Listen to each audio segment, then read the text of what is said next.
സാമ്പത്തിക പ്രതിസന്ധി വരാൻ കാരണമാകുന്ന 6 മേഖലകളുണ്ട്. ഈ പ്രൗഢിയും പൊങ്ങച്ചൊക്കെ കാണിക്കാൻ വേണ്ടി മനുഷ്യന്മാർ സാമ്പത്തികമായി നിയന്ത്രണങ്ങളില്ലാതെ പണം ചെലവാക്കിയിട്ട് സാമ്പത്തിക പ്രതിസന്ധി വരുത്തുന്ന 6 മേഖലകളുണ്ട്. അതിൽ ഒന്ന് വീടാണ്. വീടെന്താണ്? അള്ളാഹ് പറഞ്ഞു, വല്ലാഹു ജഅലലക്കും മിൻ ബുയൂത്തിക്കും സക്കന. അള്ളാഹു ഇത്ര സമാധാനത്തോടെ ശാന്തമായി നിങ്ങൾ ജീവിക്കാൻ വേണ്ടി അള്ളാഹ് വീടുകൾ നിങ്ങൾക്ക് ഉണ്ടാക്കാനുള്ള സംവിധാനം പടച്ചോൻ തന്നത്. അള്ളാഹ് വീടുണ്ടാക്കി തന്നത് അതിനാ, സമാധാനത്തോടെ സന്തോഷത്തോടെ ജീവിക്കാൻ. സഹോദരന്മാർ, എത്ര ആൾക്കാർ വീട് സമാധാനത്തോടെ ജീവിക്കുന്നുണ്ട്? ഇന്ന് നമ്മളെ വീട്ടിൻ്റെ അവസ്ഥക്ക് എന്താ? വീടുകൾ ഉണ്ടാക്കുന്നു, ഗംഭീര വീടുകൾ ഉണ്ടാക്കുന്നു, അയൽവക്കത്തേക്കാൾ കുടുംബത്തേക്കാളൊക്കെ കടം വാങ്ങി കുറേ കാലം ഗൾഫിലൊക്കെ ജോലി ചെയ്തിട്ട് പിന്നെ ആ ജോലി ചെയ്തത് മുഴുവനും ഉപയോഗിച്ച് കടം വാങ്ങിയിട്ട് അവസാനം ആ കടം വീട്ടാൻ കഴിയാതെ അവസാനം ആ വീട് വിട്ടുപോകേണ്ട മാനക്കേട് ഉണ്ടാവുകയാണ് പലർക്കും. എന്തൊക്കെ ഈ ഒരു സമാധാനത്തോടെ ആ വീട്ടിൽ കടന്നുറങ്ങാൻ പറ്റുമോ? അവർ ചെറിയ കൂരയാണെങ്കിൽ പോലും ആ വീട്ടിൽ അതിൻ്റെ പേരിൽ പിന്നെ മനസ്സ് അത് അവിടെ ഉറങ്ങാൻ പറ്റാത്ത പ്രയാസം ഉണ്ടാവരുത്. സാമ്പത്തിക വിഷയത്തിൽ ഉറങ്ങാൻ പറ്റണം, സമാധാനത്തോടെ കിടന്നുറങ്ങാൻ പറ്റണം. അത് പോയി. രണ്ടാമത്തെ കാര്യമാണ്, 6ൽ രണ്ടാമത്തെ കാര്യമാണ് വാഹനം. വാഹനത്തിൻ്റെ പേരിൽ ഇന്ന് ആളുകൾക്ക് ഇന്ന് കാറും സ്കൂട്ടറൊന്നും ഇല്ലാത്ത വീടൊന്നുമില്ല. പക്ഷേ ഇപ്പോൾ ഒരു പുതിയ സംസ്കാരമാണ്, യൂസ്ഡ് കാറുകൾ വർദ്ധിച്ചു വരികയാണ്. എന്നിട്ട് ഇതങ്ങനെ പരസ്യം ഒരുപാട് മേഖലകളിൽ ഇതങ്ങനെ വന്ന് ഓരോ കിലോമീറ്ററുകൾ ഉള്ളിലൊക്കെ ഇത് വന്നിട്ട് ഇതാ ഒരു ഇത്ര മോഡൽ കാറ്, അതിന് ഒരു 5000 രൂപ നിങ്ങൾ തരാൻ നിങ്ങൾ കൊണ്ടുപോയിക്കോളി, ബാക്കി നിങ്ങൾക്ക് ലോണ്. അതെന്താ സംഭവം? പലിശയാണ്, കടമാണ്. എന്നിട്ട് അതിൽ ഭ്രമിച്ചിട്ട് നമുക്ക് 5000 രൂപ കൊടുത്താൽ ഒക്കെ വണ്ടി കിട്ടുമല്ലോ എന്ന് വിചാരിച്ചിട്ട് വാങ്ങുകയാണ്. എന്നിട്ട് പിന്നെ അത് കൊടുക്കാൻ കഴിയാതെ, അടക്കാൻ കഴിയാതെ പ്രയാസപ്പെട്ട് ജീവിക്കുന്ന എത്രയോ ആളുകൾ നമുക്ക് കാണാൻ സാധിക്കും. അപ്പോൾ ശ്രദ്ധിക്കണം. രണ്ടാമത്തെ കാര്യമാണ് വാഹനം. മൂന്നാമത്തെ കാര്യമാണ് വസ്ത്രം. എത്രയാണ് വസ്ത്രം? ഇപ്പോൾ ഓൺലൈൻ ബിസിനസ്സുകൾ വർദ്ധിച്ചപ്പോൾ പ്രത്യേകിച്ച് സ്ത്രീകളും കുട്ടികളും നിയന്ത്രണമില്ലാതെ ഇതിങ്ങനെ വരുത്തുകയാണ്. ഇതിങ്ങനെ മൊബൈലിൽ ഇങ്ങനെ കാണുമ്പം അതിങ്ങനെ കണ്ടിട്ട് നോക്കിയിട്ട് അത് ഭയങ്കരമാണ്, ഇതിപ്പോൾ നമ്മളെ നാട്ടിലെ കടയിലൊന്നും കിട്ടൂല, എന്നിട്ട് അത് ഓർഡർ ചെയ്യുകയാണ്. അവസാനം അത് വരുമ്പോൾ വിചാരിച്ച പോലെ ആകില്ല. ഒരുപാട് സാമ്പത്തിക നഷ്ടം സംഭവിക്കുന്ന വിഷയമാണ് വസ്ത്രവുമായി ബന്ധപ്പെട്ട വിഷയം. അല്ലാഹ് എന്താ പറഞ്ഞത്? യാ ബനി ആദം ഖദ് അൻസൽനാ അലൈക്കും ലിബാസൻ യുവാരി സൗആത്തിക്കും വരീഷ വലിബാസു തഖ്വ ദാലിക ഖൈർ. ശ്രദ്ധിക്കണം.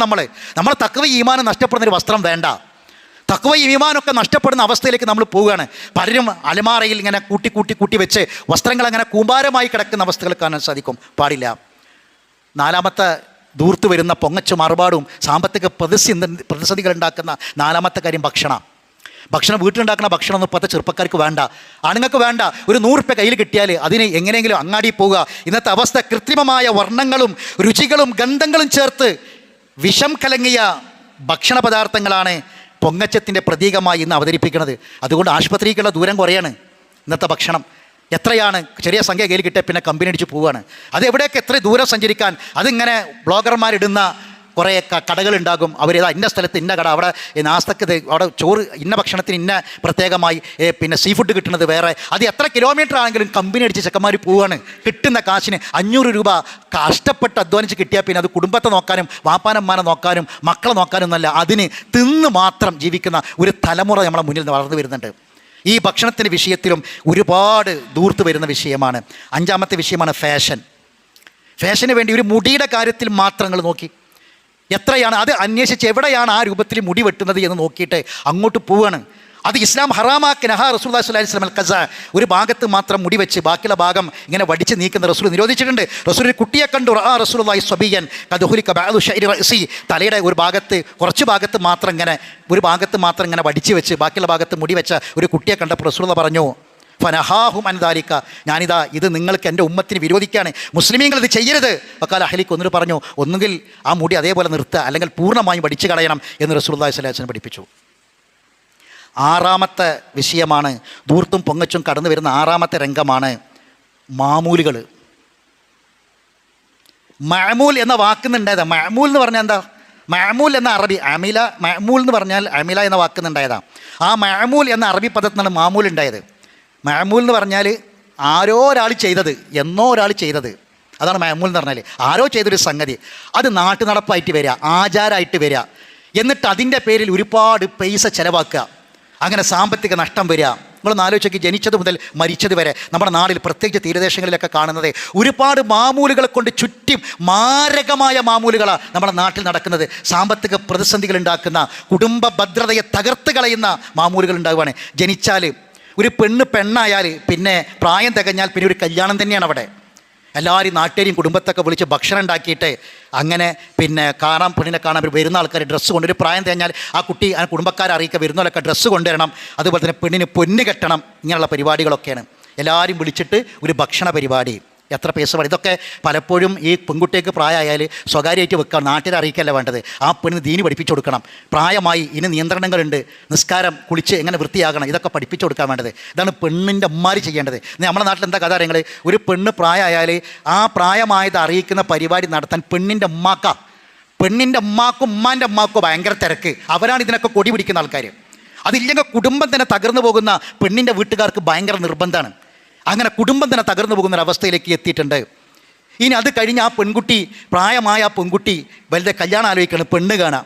എന്താ പെണ്ണ് കാണാൻ നമുക്കറിയാം, ഇന്ന് നമ്മൾ കാണുന്ന മിഠായി കൊണ്ടുവരിക, വീഡിയോ എടുക്കുക, റീലാക്കുക, വൈറലാക്കുക, ഇതൊക്കെ പെണ്ണ് കാണുന്നതുമായി ബന്ധപ്പെട്ട്. ഇനി പെണ്ണ് ഉറപ്പിച്ചാൽ പിന്നെ പെണ്ണുറപ്പിക്കൽ എന്ന് പറഞ്ഞൊരു പരിപാടിയാണ്. പെണ്ണിൻ്റെ കയ്യിൽ ഈ ചെക്കൻ്റെ വാപ്പിമ്മയും കൊണ്ടുപോയിട്ട് പൈസ കൊടുക്കുകയാണ്.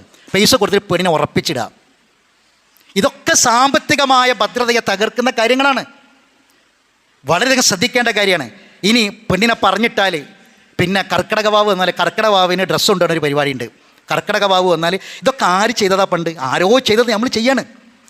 ഇതൊക്കെ നമ്മളെ നാട്ടിൽ സാർവത്രികമായിട്ട് നടക്കുകയാണ്. ഇത് ആരെങ്കിലും അതിൽ മാറി നിന്നാൽ അവൻ ഒറ്റപ്പെട്ടവനായി മാറുകയാണ്. ഇനി കല്യാണം. എന്താ കല്യാണം? ഇസ്ലാം വളരെ ലളിതമായി നിശ്ചയിച്ചതാണ് കല്യാണം. ആ കല്യാണത്തിൽ നമ്മൾ കാണുന്നത് സേവ് ദ ഡേറ്റ്, പിന്നെ bride to be, groom to be, പിന്നെ ഷൂട്ടിങ്, പിന്നെ സർപ്രൈസായിട്ട് കാണാൻ വരിക, കേക്ക് മുറിക്കുക, ബൊക്കെ കൊടുക്കുക, കടപ്പുറത്ത് പോയിട്ട് ഷൂട്ടിങ് എടുക്കുക, കട കൊണ്ടിട്ട് കേക്ക് മുറിക്കുക, എന്നിട്ടൊക്കെ റീലാക്കുക, എന്നിട്ടൊക്കെ വൈറലാക്കുക, ഇങ്ങനെ തുടങ്ങിയിട്ട് വേറെ വിവാഹവുമായി കല്യാണവുമായി ബന്ധപ്പെട്ട് അങ്ങനെ നടക്കുക. കല്യാണമല്ല, കല്യാണങ്ങളാണ് നടക്കുന്നത്. ഒരു കല്യാണമല്ല നടക്കണത്, കല്യാണങ്ങളാണ് നടക്കണത്. മഞ്ഞ കല്യാണം, അറബി കല്യാണം, അതോടനുബന്ധിച്ച ഡ്രസ് കോഡുകൾ, ഇതിനൊക്കെ എത്രയാണ്? ഒരു തവണ മാത്രം ഇടുക, ഒരു ദിവസം ഒരു നേരം മാത്രം ഇടാൻ പറ്റിയ ഡ്രസ്സ് എത്രയാണ് കാശ് അതിന് വേണ്ടി ചിലവാക്കുന്നത്? ഞാൻ പറഞ്ഞ വിഷയവുമായി സാമ്പത്തിക ഭദ്രതയുമായി ബന്ധപ്പെട്ട കാര്യങ്ങളാണ് സഹോദരങ്ങളെ ശ്രദ്ധിക്കണം. ഇനി കല്യാണം കഴിഞ്ഞ് കല്യാണത്തിന് പിറ്റേന്ന് ഒരു കാഴ്ച കൊണ്ടുവരുന്ന പരിപാടിൻ്റെ മാമൂല്. കല്യാണത്തിന് പിറ്റേന്ന് ഒരു കാഴ്ച കൊണ്ടുവരിക. എന്താ കാഴ്ച കൊണ്ടുവരേണ്ടത്? ഒരു പെണ്ണിൻ്റെ വീട്ടിൽ നിന്ന് വാപ്പയും ഉമ്മയും വരികയാണ് പെണ്ണിനെ കാണാൻ. കല്യാണം കഴിച്ച് വിട്ട പെണ്ണിനെ ചെക്കൻ്റെ വീട്ടിലേക്ക് വരിക. എന്നിട്ട് കുറേ കാഴ്ച കൊണ്ടുവരാൻ ഒരുപാട് പലഹാരങ്ങളും പലഹാരത്തിന് കെട്ടുകളും പെട്ടികളായിട്ട് വരികയാണ്. ഇനി അത് കഴിഞ്ഞ് പെണ്ണ് ഗർഭിണിയായാലും പള്ള കാണാൻ പോവുക. അപ്പോൾ കുറേയൊക്കെ അതിനൊക്കെ നമ്മുടെ നാട്ടിൽ നിയന്ത്രണം വന്നിട്ടുണ്ട്. പ്രസവത്തിന് കൊണ്ടുപോകൽ വലിയൊരു ചിലവാണ്, സാമ്പത്തിക ചിലവാണ്. അതിന് ഡ്രസ്സ് വേണം, പെണ്ണിന് ഡ്രസ്സ് വേണം, പെണ്ണിന് കൈമടക്കണം. എങ്ങനെ? ഈ പെണ്ണിനെ കൊണ്ട് പ്രസവത്തിൻ്റെ ചികിത്സയും ആശുപത്രിയിലൊക്കെ ആരാ നോക്കൊക്കെ? ആണിൻ്റെ ആൾക്കാരെ നോക്കണ്ടേ? പെണ്ണിൻ്റെ പ്രസവവും അതിൻ്റെ ചികിത്സയും ആശുപത്രിയിലെ ചിലവും കുട്ടീനെ നോക്കാൻ വരുന്ന പെണ്ണിനുള്ള പൈസയൊക്കെ കൊടുക്കേണ്ടത് ആണുങ്ങളാണ്. ഇതിനൊക്കെ പുറമെ പിന്നെ ഒരു കൈമടക്ക് കൊടുക്കുക, അങ്ങനത്തെ ഒരു ഏർപ്പാട്. ഈ കൊടുക്കുന്നതൊക്കെ എന്താ? പൈസയാണ് സഹോദരങ്ങളെ, സാമ്പത്തിക വിഷയമാണ് രംഗത്തൊക്കെ വരുന്നത്. ഇനി പിന്നെ ഇതിനൊക്കെ പുറമെ പ്രസവിച്ചത് കാണാൻ വേണ്ടി ഒരു പോക്കുണ്ട്. പ്രസവിച്ച് കഴിഞ്ഞാൽ കുട്ടിക്ക് ഡ്രസ്സ് വേണം. എത്ര കൂട്ട് ഡ്രസ്സുകളാണ് കൊണ്ടുപോകുക? അടുത്ത കുട്ടിക്ക് വരെ ഇടാൻ മാത്രമുള്ള ഡ്രസ്സുകൾ കൊണ്ടുപോകണം. ഇനി കുട്ടി ആണായാലും പെണ്ണായാലും പൊന്നിട്ടണം. ആണായാലും പെണ്ണും. ആണിന് പൊന്ന് കെട്ടൽ ഹറാമാണ്. ഒരു ചെറിയ പൈതലിൻ്റെ മുഖത്ത് കൊണ്ടിട്ട് ഹറാമാണ് ചെയ്യിപ്പിക്കുന്നത്. അത് കുട്ടിയാണെങ്കിലും വലിയവരാണെങ്കിലും ഹറാമാണ് സ്വർണ്ണമാണിന്. അത് ആൺകുട്ടിയാണെങ്കിലും പെൺകുട്ടിയാണെങ്കിലും പൊന്നിട്ടണം. പൊന്ന് കെട്ടിയിട്ടില്ലെങ്കിലൊക്കെ ബന്ധം തകർന്നു പോവുകയാണ്. 40ാമത്തെ ദിവസം പ്രത്യേക ഡ്രസ്സ് കൊണ്ടുപോകണം. പ്രസവിച്ച 40 അന്ന് പോകും, പ്രത്യേക ഡ്രസ്സ് കൊണ്ടുപോകണം. ഇങ്ങനെ തുടങ്ങിയിട്ട് സഹോദരങ്ങളെ എത്രയാണ് നമ്മുടെ നാട്ടിലെ മാമൂലുകൾ. ഈ വിഷയത്തിൽ എത്രയാണ് സാമ്പത്തികമായ പ്രതിസന്ധികൾ നേരിട്ടുകൊണ്ടിരിക്കുന്നത്. ജനനം മുതൽ മരിച്ചാൽ മയ്യത്ത് കബറടക്കിന് വന്നാൽ അപ്പോൾ പായസം ഉണ്ടാക്കണം. ഈ പായസം വെറുതെ ഉണ്ടാവില്ലല്ലോ, ചായയും കടി ഉണ്ടാക്കണം. ഈ വരുന്ന ആളുകൾക്കൊക്കെ വേണം. അത് മരിച്ച അന്നാണ്ട് തുടങ്ങിയിട്ട് പിന്നെ ഞാൻ പറയണ്ടല്ലോ, അത് തുടങ്ങിയിട്ട് ആണ്ട് വരെ നീണ്ടുപോകുന്ന എത്രമാത്രം ദൂർത്തുകളാണ് സഹോദരങ്ങളെ ഈ രംഗത്ത് നമ്മൾ കണ്ടുകൊണ്ടിരിക്കുന്നത്. അപ്പോൾ ഈ 6 വിഷയങ്ങൾ സാമ്പത്തിക ഭദ്രതയെ തടുത്ത് കളയുന്ന കാര്യങ്ങളാണ് എന്ന് നമ്മൾ മനസ്സിലാക്കണം. റസൂലുള്ളാഹി സ്വല്ലല്ലാഹു അലൈഹി വസല്ലം പറഞ്ഞു, സഹോദരങ്ങൾ ഇത് വെറുതെ പറയല്ല. നമ്മളെ കയ്യിൽ അള്ളാഹ് പൈസ തന്നിട്ടുണ്ടെങ്കിൽ തന്ന നയാ പൈസയെപ്പറ്റി ചോദിക്കാതെ മരണത്തിന് ശേഷം ഒരു ജീവിതമുണ്ട് എന്ന് സത്യമാണ് എന്ന് വിശ്വാസമുണ്ടോ? ഈമാനുണ്ടോ? ആ ഈമാനാണോ നമ്മളെ ഈ വെള്ളിയാഴ്ച ദിവസം പള്ളിയിലൊക്കെ വരാനും ഖുത്ബ കേൾക്കാനും ജമാഅത്തിനൊക്കെ വരാനൊക്കെ നമ്മളെ പ്രേരിപ്പിക്കുന്നത്? എങ്കിൽ ഈമാൻ ഉണ്ടെങ്കിൽ മനസ്സിലാക്കുക, നമ്മളെ കയ്യിൽ അല്ലാഹു തആല 5ൻ്റെ പൈസ തന്നിട്ടുണ്ടെങ്കിൽ അത് എവിടുന്ന് കിട്ടി, എന്തിൽ ചിലവഴിച്ചു എന്ന് ചോദിക്കാതെ, ലാ തസൂലു ഖദമ അബ്ദിൻ യൗമൽ ഖിയാമ ഹത്താ യുസ്അൽ, ചോദിക്കാതെ അല്ലാഹ് വിടൂല വഅൻ മാലിഹി മിൻ ഐന ഇക്തസബഹു വഫീമാ അൻഫഖ, എന്തിൽ ചിലവഴിച്ചു, എവിടുന്ന് കിട്ടിയെന്ന് ചോദിക്കാതെ ഒരാളെയും അല്ലാഹു വെറുതെ വിടൂല. അതുകൊണ്ട് അള്ളാഹ് പറഞ്ഞ താക്കീത് ഒന്നും കൂടി മനസ്സിലാക്കുക. വലാ തജിഅൽ യദക മഗ്ലൂലതൻ ഇലാ ഉനുഖിക് വലാ തബ്സുതുഹ, ചിലവാക്കേണ്ടടുത്ത് ചിലവാക്കണം, അല്ലാത്തടുത്ത് ചിലവാക്കരുത്, ദൂർത്തടിക്കരുത്. അങ്ങനെ ഉണ്ടായാൽ ഫതഖുദ നീ ഇരിക്കേണ്ടി വരും. സുബ്ഹാനല്ലാഹ്. ഫതഖുദ നീ ഇരിക്കേണ്ടി വരും. മലൂമൻ മഹ്സൂറ ആക്ഷേപിക്കപ്പെട്ടവനായും നിന്ദിതനായും ഇരിക്കേണ്ടി വരും. എല്ലാവരും ആക്ഷേപിക്കും, കുറ്റം പറയും. ആക്ഷേപിക്കപ്പെടുന്നവനും അപമാനം കെട്ടവനായി നീ ഇരിക്കേണ്ടി വരുമെന്ന് അള്ളാഹ് ഖുർആനിൽ വരുന്ന താക്കീതാണ്, പറഞ്ഞ താക്കീതാണ്. ആ താക്കീത് നമ്മുടെ നെഞ്ചകത്ത് വേണം.